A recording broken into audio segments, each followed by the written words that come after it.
কোরআন কি? এর উত্তরে আল্লাহ বলেন, কোরআন হলো মুত্তাকিদের জন্য পথপ্রদর্শক।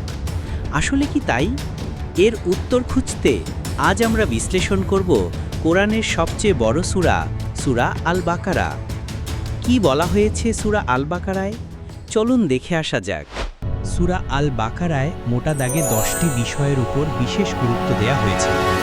চলুন একে একে দেখা যাক। 1. তাওহীদ। কোরআনে সবচেয়ে বেশি গুরুত্ব দেয়া হয়েছে তাওহীদের উপর। সব নবী রাসূলের প্রথম দাওয়াত ছিল, হে মানুষ, আল্লাহ ছাড়া আর কারো ইবাদত করো না। তাওহীদ ছাড়া কোনো আমল কবুল হয় না। তাওহীদ মানে হলো আল্লাহকে সৃষ্টি, ইবাদত ও গুণাবলীতে একমাত্র ইলাহ হিসাবে মানা এবং জীবনের প্রতিটি কাজে তার আনুগত্য করা। আমরা কি জীবনের প্রতিটি কাজে আল্লাহর আনুগত্য প্রকাশ করতে পেরেছি? এই প্রশ্নের উত্তর দিতে পারবেন কি? 2. ঈমান ও তাকওয়া। ঈমান মানে হলো আল্লাহতে বিশ্বাস, ফেরেশতাগণে বিশ্বাস, আল্লাহর কিতাবসমূহে বিশ্বাস, নবী রাসূলগণে বিশ্বাস, আখিরাতে বিশ্বাস ও তাকদীরে বিশ্বাস করা।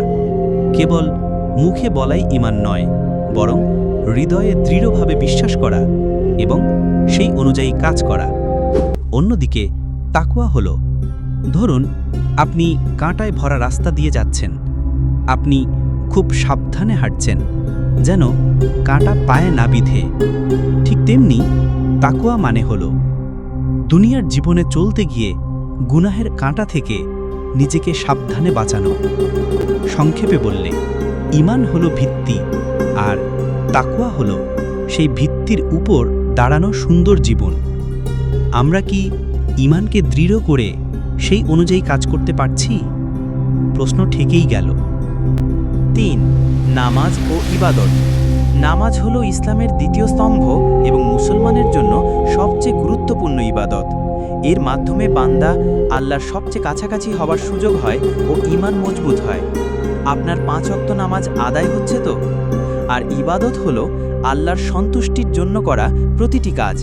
এমনকি হালালভাবে খাওয়া দাওয়া, মানুষের সাথে ভালো ব্যবহার করাও ইবাদত হয়ে যায় যদি তা আল্লাহর জন্য করা হয়। 4. দান ও সদকা। সূরা বাকারায় দান ও সদকা সম্পর্কেও বলা হয়েছে। দান হলো নিজের সম্পদ, সময় বা সামর্থ্য থেকে কিছু বের করে অন্যকে সাহায্য করা। দান শুধু টাকা পয়সা নয়, খাবার, কাপড়, জ্ঞান, যাই হোক না কেন অন্যের কল্যাণে ব্যবহার করলে সেটি দান। দান করলে সম্পদ কমে না, বরং আল্লাহ বরকত বাড়িয়ে দেন। অন্যদিকে সদকা হলো একজন মানুষ সত্যিই আল্লাহকে ভালোবাসে কিনা তার প্রমাণ দিতে আল্লাহর পথে খরচ করা। সদকা 2 ধরনের। 1. ফরজ সদকা, যেমন যাকাত, ধনী মুসলমানের জন্য বাধ্যতামূলক। 2. নফল সদকা, স্বেচ্ছায় যে কোনো ভালো কাজে খরচ করা। 5. ধৈর্য ও কৃতজ্ঞতা। সূরা বাকারায় ধৈর্য ও কৃতজ্ঞতার কথাও উল্লেখ করা হয়েছে। আল্লাহ বলেন, নিশ্চয়ই আমি ধৈর্যশীলদের সাথেই আছি। কষ্ট, দুঃখ, পরীক্ষা এসব জীবনের অংশ। যে ধৈর্য ধরে তার জন্য আল্লাহর বিশেষ রহমত আছে। আবার নেয়ামত পেলে কৃতজ্ঞ হওয়াও অত্যন্ত জরুরি।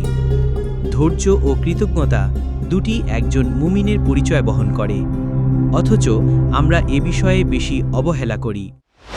6. বনি ইসরাইলের ইতিহাস ও শিক্ষা। আল্লাহ সূরা বাকারায় বনি ইসরাইলের অনেক ঘটনা তুলে ধরেছেন। কিভাবে তারা আল্লাহর নিয়ামত পেয়েও অবাধ্য হয়েছিল, নবীদের হত্যা করেছিল, মিথ্যা বলেছিল এবং তারা কিভাবে লাঞ্ছিত হয়েছিল। এজন্য আল্লাহ বারবার মুসলিম উম্মাহকে সতর্ক করেছেন যেন আমরা বনি ইসরাইলের মতো অবাধ্য না হই। 7. কিবলা পরিবর্তন। সূরা বাকারা থেকে জানা যায়, প্রথমে মুসলমানরা বাইতুল মুকাদ্দাসের দিকে মুখ করে নামাজ পড়ত। পরে আল্লাহর নির্দেশে কাবার দিকে কিবলা পরিবর্তন করা হলো। এটি মুসলিম উম্মাহর জন্য সম্মান ও পরিচয়ের প্রতীক। আল্লাহ চেয়েছেন মুসলিম জাতি আলাদা মর্যাদা পাক, আর সেজন্যই কিবলা পরিবর্তন করা হয়। 8. আইন কানুন ও বিধান। সূরা বাকারাতে জীবনের প্রায় সব ক্ষেত্রের জন্য বিধান দেওয়া হয়েছে। রোজা ফরজ করা হয়েছে, হজের নিয়ম শেখানো হয়েছে, বিবাহ তালাকের বিধান দেওয়া হয়েছে, খাদ্যের হালাল হারাম স্পষ্ট করা হয়েছে। তাই বলা চলে ইসলাম কেবল ইবাদতের ধর্ম নয়, বরং পূর্ণ জীবন ব্যবস্থা। 9. আখিরাতের প্রতি বিশ্বাস। সূরা বাকারার মাধ্যমে আল্লাহ আমাদের মনে করিয়ে দেন এই জীবনই শেষ নয়, মৃত্যুর পর কিয়ামত আসবে, মানুষকে তার সব কাজের হিসেব দিতে হবে এবং সে অনুযায়ী জান্নাত ও জাহান্নাম নির্ধারণ করা হবে।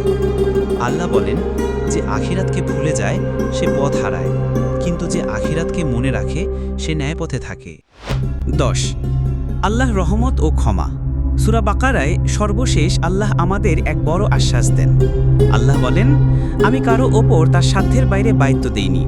আরও বলেন, তোমরা দোয়া করো, হে আমাদের রব, যদি আমরা ভুল করি তবে আমাদের ধরো না।